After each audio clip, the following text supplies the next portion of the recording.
बिस्मिल्लाहिर्रहमानिर्रहीम। मोहतरम नाजरीन, दुनिया पर 33 साल हुकूमत के बाद 410 हिजरी में सुल्तान महमूद गजनवी की वफ़ात हो गई। और ये वाक़या सच्चा और इनफरादी हैसियत रखता है कि जब 1974 में शहर गजनवी में ज़लज़ला आया, जिससे सुल्तान महमूद गजनवी की कब्र फट गई और मज़ार भी टूट फूट का शिकार हो गया। इस वक़्त के अफ़गानी बादशाह ज़ाहिर शाह मरहूम ने दोबारा मज़ार की तामीर नौ की और कब्र को मरम्मत करवाने का हुक्म दिया। चनांचे तामीर के मकसद के लिए जब कब्र को पूरा खोला गया तो कब्र के मामार और कब्र की ज़ियारत करने वाले हैरान रह गए, क्योंकि कब्र के अंदर से 1000 साल से मरे हुए इंसान और ताबूत की लकड़ी सही सलामत थी। सब लोग हैरान और वुरता हैरत का शिकार हो गए कि ताबूत 1000 साल गुजरने के बावजूद सही सलामत था। लिहाजा जब हकाम ने ताबूत खोलने का हुक्म दिया तो जिस आदमी ने ताबूत खोला वो पलट कर पीछे गिर गया और नीम बेहोश हो गया। और जब पीछे लोगों ने आगे बढ़कर देखा तो वो सुल्तान जो 33 साल हुकूमत करके मरा और मरे हुए 1000 साल गुजर चुके हैं, वो अपने ताबूत में ऐसे पड़ा था जैसे कोई अभी इसकी मैयत को रख के गया हो। और इसका सीधा हाथ सीने पर था, जबकि उल्टा हाथ और बाजू जिस्म के मुतवाज़ी सीधा था, और हाथ ऐसे नरम जैसे जिंदा इंसान के होते हैं।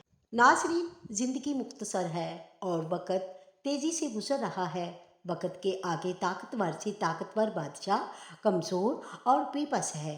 वक़्त को कोई नहीं रोक सकता, लेकिन वक़्त पर जिस शख्स ने अल्लाह की मखलूक की बेहतरी, भलाई और अल्लाह की खुशनुदी को मुकद्दम रखा, वही शख्स मरने के बाद भी लाफानी है।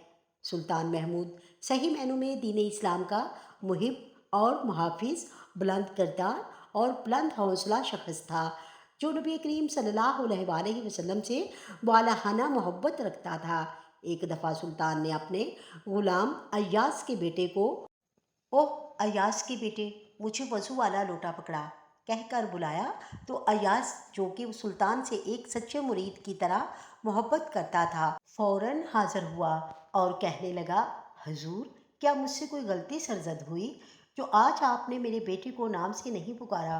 तो सुल्तान ने कहा कि ऐसा नहीं है, क्योंकि तुम्हारे बेटे के नाम में मोहम्मद आता है और मैं उस वक़्त बेवजू था, इसलिए मैंने तुम्हारे बेटे को नाम से नहीं पुकारा। तो नाजरीन, आप अंदाज़ा लगा लें कि जो सुल्तान बेवजू लफ्ज़ मोहम्मद भी नहीं लेता था, तो उस सुल्तान को मोहम्मद अरबी सल्लल्लाहु अलैहि वसल्लम की ज़ात अक़दस से किस कदर मोहब्बत होगी। नाज़रीन करामी, इसके अलावा भी महमूद अय्याज़ के बहुत से किस्से मशहूर हैं। महमूद गजनवी अफ़गानिस्तान का बादशाह था। वो बहुत पुरअज़म और बाहिम्मत बादशाह था। अय्याज़ उसका एक ग़ुलाम था, जो कि अपनी ज़हानत, काबिलियत, फ़र्ज़ शनासी और ईमानदारी से महमूद का वज़ीर ख़ास बन गया था। महमूद उस पर अंधा इत्मीनान करता था और इसे बहुत पसंद करता था। महमूद के बाकी वज़रा और उमरा अय्याज़ से चलते थे और हमेशा इसकी बुराइयां और खामियां ढूंढने के लिए कोशां रहते थे, लेकिन अय्याज़ हर मौका पर खुद को इस इज़्ज़त और इत्मीनान का अहल साबित किया जो बादशाह उसे दी थी। एक दफ़ा महमूद के तमाम वज़रा ने मिलकर अय्याज़ की गैर मौजूदगी में ये शिकायत की कि अय्याज़ एक ग़ुलाम है और बाकी तमाम वज़रा बड़े ख़ानदानों और हस्बो नसब से तल्लुक़ रखते हैं। एक ग़ुलाम की इतनी कदरदानी और उसको दरबार में इतनी इज़्ज़त देने से इनको अपनी हद तक महसूस होती है। ये ग़ुलाम इस काबिल नहीं होता कि इसको ऐसा मुकाम दिया जाए। महमूद ने कहा, ठीक है, मैं देखता हूँ। अगले दिन दरबार में महमूद ने एक बहुत कीमती हीरा शाही ख़जाने से मंगवाया और साथ एक हथौड़ा भी। महमूद ने अपने एक आली नसब वज़ीर को बुलाया और कहा, मैं तुमको हुक्म देता हूँ कि इसको तोड़ दो।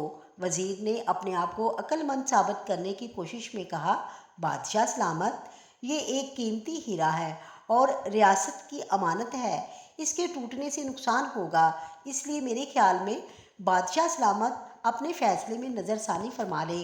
महमूद ने कहा, ठीक। महमूद ने एक और वज़ीर को बुलाकर यही हुक्म दिया। उसने भी इसी किस्म की वजह बयान की और ख़ुद को बादशाह اور قوم کے نقصان بچانے کے لیے عقل مند ثابت کیا۔ یہاں تک کہ محمود نے ایک ایک کر کے تمام وزراء کو بلایا اور وہی حکم دہرایا، لیکن کسی نے بھی ہیرا نہیں توڑا۔ ان میں سے ہر ایک نے انکار بھی نہیں کیا، لیکن کوئی نہ کوئی عقلی دلیل دی اور معذرت کرتا رہا۔ محمود سب سے بہت خوش ہوا۔ انہوں نے بادشاہ اور قوم کو نقصان سے بچا لیا۔ آخر میں محمود نے ایاز کو بلا کر وہی حکم دیا۔ ایاز نے فوراً ہتھوڑا پکڑا اور ہیرا توڑ دیا۔ پورے دربار میں دہائی مچنے لگی کہ ایک غلام اور چھوٹی سوچ کے انسان نے اپنی کم عقلی سے اتنا بڑا نقصان کر دیا، اس کو کڑی سزا دینی چاہیے۔ محمود بہت برہم ہوا اور اس نے ایاز سے ہیرا توڑنے کی وجہ پوچھی۔ ایاز نے بہت تاریخی جواب دیا اور پورے دربار کا منہ بند کر دیا۔ ایاز نے کہا، بادشاہ سلامت، میرے لیے آپ کا حکم اس ہیرے سے زیادہ قیمتی تھا۔ ناظرین گرامی، اس کے علاوہ محمود غزنوی کے مصاحبین نے انہیں یہ شکایت بھی کی کہ بادشاہ سلامت، ایاز کی ایک الماری ہے، یہ اس الماری کو تالا لگا کر رکھتا ہے اور وہ روزانہ اس الماری کو کھول کر دیکھتا ہے اور کسی دوسرے بندے کو دیکھنے نہیں دیتا۔ ہمارا خیال ہے کہ اس نے آپ کے خزانے کے قیمتی ہیرے اور موتی اس کے اندر چھپا کر رکھے ہیں، آپ ذرا اس کی تلاشی لیجیے۔ جب بادشاہ کو یہ شکایت لگائی گئی تو بادشاہ سلامت نے اسی وقت ایاز کو بلایا اور کہا کہ ایاز، کیا تمہاری الماری ہے؟ اس نے کہا، جی ہے۔ بادشاہ نے پوچھا، کیا اسے تالا لگا کر رکھتے ہو؟ اس نے جواب دیا، جی ہاں۔ پوچھا، کسی اور کو نہیں دیکھنے دیتے؟ عرض کیا، جی نہیں۔ پھر پوچھا گیا، کیا تم خود اسے روزانہ دیکھتے ہو؟ عرض کیا، جی ہاں۔ پھر بادشاہ نے فرمایا کہ چابی لاؤ۔ ایاز نے چابی دے دی۔ بادشاہ نے کسی بندے کو بھیجا کہ جاؤ، اس الماری میں جو کچھ موجود ہے وہ یہاں لا کے سب کے سامنے پیش کر دو۔ حاسدین بڑے خوش ہوئے کہ دیکھو، اب اس کی حقیقت کھل جائے گی۔ جب اس کی چوری کا سامان آئے گا تو بادشاہ بھی اس کو یہاں سے دھکے دے کر نکال دے گا۔ لیکن اللہ کی شان، جب وہ بندہ واپس آیا تو اس نے بادشاہ کے سامنے 3 چیزیں رکھیں، ایک پرانا جوتا، ایک پرانا تہبند اور ایک پرانا کرتا۔ بادشاہ نے پوچھا، اس میں کچھ اور تو نہیں تھا؟ اس نے کہا، جی نہیں، بس یہی کچھ تھا۔ بادشاہ نے کہا، ایاز، اس میں تو کوئی ایسی قیمتی چیز نہیں ہے جسے تم تالے میں بند کر کے رکھو اور کسی دوسرے کو دیکھنے نہ دو، اور کوئی ایسی چیز بھی نہیں کہ جسے تم روزانہ آ کر چیک کرو کہ ٹھیک ہے یا نہیں۔ ایاز نے کہا، بادشاہ سلامت، بات یہ ہے کہ میرے نزدیک یہ چیزیں بہت قیمتی ہیں۔ بادشاہ نے پوچھا، وہ کیسے؟ اس نے کہا، بادشاہ سلامت، وہ اس لیے کہ میں جب آپ کے دربار میں پہلی مرتبہ آیا تھا تو یہ جوتے پہنے ہوئے تھے، یہ تہبند باندھا ہوا تھا اور یہی کرتا پہنا ہوا تھا۔ میں نے ان تینوں چیزوں کو محفوظ کر لیا۔ اب میں روزانہ الماری کھول کر ان تینوں چیزوں کو دیکھتا ہوں اور اپنے نفس کو سمجھاتا ہوں کہ ایاز، تمہاری اوقات یہی تھی، تم اپنی اوقات نہ بھولنا۔ اب تمہیں جو کچھ ملا ہے یہ سب تمہارے بادشاہ کا تم پر احسان ہے، لہٰذا تم اپنے بادشاہ کا احسان رکھنا۔